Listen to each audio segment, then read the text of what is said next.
دوستو مسجد نبوی کو ڈیزائن کرنے والے انجینئر نے ایسا کون سا معجزہ دیکھا جس نے سب کو حیران کر دیا تھا؟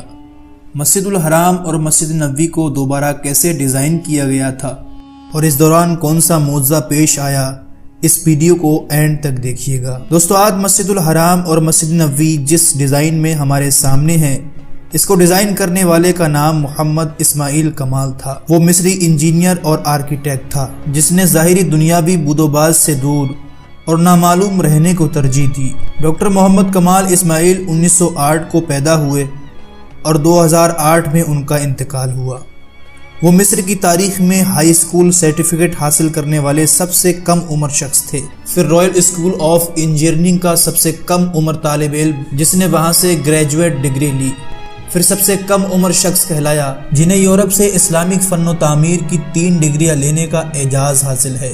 وہ پہلا انجینئر تھا جس نے حرمین شریفین کی توسیع، منصوبے کی تعمیر اور عمل برآمد کرنے کے لیے اختیارات سنبھالے۔ اس نے شافع اور بن لادن کمپنی کے بار بار اصرار کرنے کے باوجود انجینئرنگ، ڈیزائن اور آرکیٹیکچر نگرانی کے لیے کسی قسم کا معاوضہ لینے سے انکار کر دیا اور کہا کہ میں 2 مقدس مساجد کے کاموں کے لیے کیوں معاوضہ لوں اور قیامت کے دن اللہ تعالیٰ کا کیسا سامنا کروں گا۔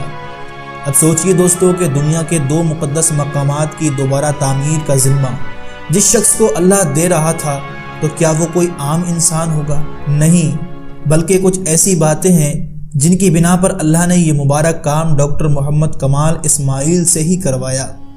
ڈاکٹر محمد کمال اسماعیل کا کہنا تھا کہ ان کی زندگی بہت کم رہ چکی ہے اور وہ اپنی بقایا زندگی ان دونوں مقدس مقامات کی خدمت میں گزارنا چاہتا ہے، اور اس کے لیے اسے کسی دنیاوی معاوضے کی ضرورت نہیں، بلکہ اس کا معاوضہ اسے اللہ دے گا۔ اس بات میں دوستو کوئی شک نہیں تھا کہ اللہ نے اس کو اس مبارک کام کے لیے ہی چنا تھا۔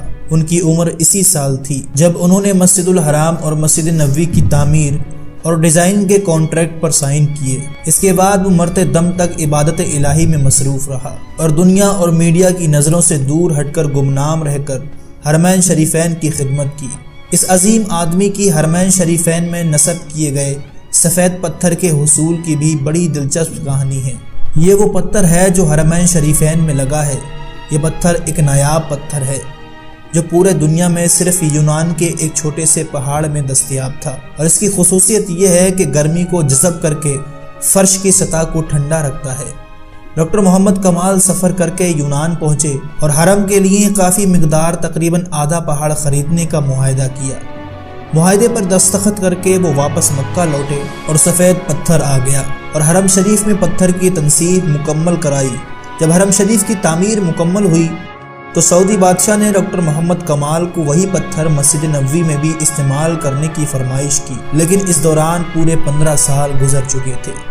ڈاکٹر محمد کمال کو جب بادشاہ نے مسجد نبوی میں بھی ویسا ہی ماربل لگانے کو کہا تو وہ بہت پریشان ہوئے، کیونکہ اس دنیا میں واحد جگہ یونان ہی تھی جہاں وہ پتھر دستیاب تھا، جو کہ آدھا پہاڑ وہ پہلے ہی خرید چکے تھے۔ انجینئر محمد کمال بتاتے ہیں کہ وہ یونان میں اسی کمپنی کے چیف ایگزیکٹو کے پاس گئے، ان سے ملے اور ماربل کی بقایا مقدار جو بچ گئی تھی اس کے بارے میں پوچھا تو چیف ایگزیکٹو نے بتایا کہ وہ ماربل تو ہم نے آپ کے جانے کے بعد ہی بیچ دیا تھا، اب تو 15 سال ہو گئے ہیں۔ وہ سن کر ڈاکٹر محمد کمال بہت افسردہ ہوا اور میٹنگ چھوڑ کر جانے لگے تو وہاں موجود آفس سیکیورٹی سے ملے اور گزارش کی کہ مجھے اس شخص کا پتہ بتاؤ جس نے بقایا تمام ماربل کی مقدار خریدی۔ تو اس نے کہا کہ پرانا ریکارڈ تلاش کرنا تو بہت مشکل ہے، لیکن آپ مجھے اپنا فون نمبر دے دیجئے، میں تلاش کرنے کی کوشش کرتی ہوں۔ انہوں نے اپنا فون نمبر اور ہوٹل کا پتہ دیا اور اپنے ہوٹل واپس آ گئے۔ دفتر چھوڑنے سے پہلے ڈاکٹر محمد کمال نے سوچا کہ مجھے کیا ضرورت ہے کہ کسی نے خریدا ہو، اللہ خود ہی بندوبست کر دے گا۔ پھر اگلے دن ایئرپورٹ پر جانے سے چند گھنٹے قبل اسے ایک فون کال آئی کہ مجھے ماربل کے خریدار کا ایڈریس مل گیا ہے۔ ڈاکٹر محمد کمال یہ سن کر بہت خوش ہوا، لیکن ساتھ ساتھ انہیں یہ ڈر بھی تھا کہ اتنا لمبا عرصہ گزر جانے کے بعد اس خریدار سے ملاقات ہو پائے گی یا نہیں۔ وہ دفتر پہنچے تو سیکیورٹی نے کمپنی کا پتہ بتایا جس نے ماربل خریدا تھا، اور جب ڈاکٹر کمال نے پتہ دیکھا تو کچھ دیر کے لیے اس کا دل دھڑکنا بھول گیا، پھر زور کا سانس لیا کیونکہ وہ کمپنی جس نے ماربل خریدا تھا وہ ایک سعودی کمپنی تھی۔ ڈاکٹر کمال نے سعودیہ کی فلائٹ پکڑی اور اسی دن وہ سعودی عرب پہنچا اور سیدھا اس کمپنی کے دفتر پہنچا اور ڈائریکٹر ایڈمن کو ملا اور پوچھا کہ آپ نے اس ماربل کا کیا کیا جو یونان سے خریدا تھا؟ تو اس نے جواب دیا کہ مجھے یاد نہیں۔ اس نے اسٹاک روم سے رابطہ لیا اور اس سے پوچھا کہ وہ سفید ماربل جو یونان سے منگوایا تھا وہ کہاں ہے؟ انہوں نے کہا کہ وہ ساری مقدار موجود ہے اور اس کو کبھی استعمال ہی نہیں کیا گیا تھا۔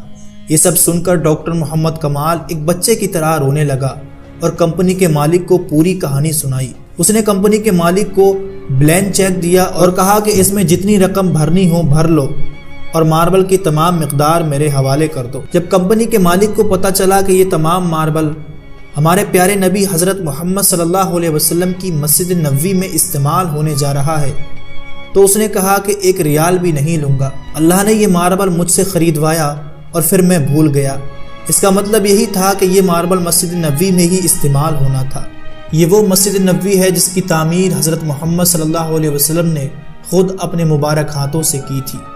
یہ وہ جگہ ہے جہاں آپ صلی اللہ علیہ وسلم کی اونٹنی رکی تھی۔ یہ وہ جگہ ہے جس کی ایک ایک اینٹ خلفائے راشدین حضرت ابو بکر اور حضرت عمر نے اپنے ہاتھوں سے رکھی تھی۔ وہ کتنے خوش قسمت لوگ ہیں جن کو اللہ نے اپنے 2 مقدس مقامات کی تعمیر کے لیے چنا، جہاں تمام اختلافات بھلا کر دنیا بھر کے تمام مسلمان کے دل ایک ہو جاتے ہیں، جہاں دنیا بھر سے ہزاروں مسلمان ہر سال اپنے ایمان کی مضبوطی کے لیے آتے ہیں۔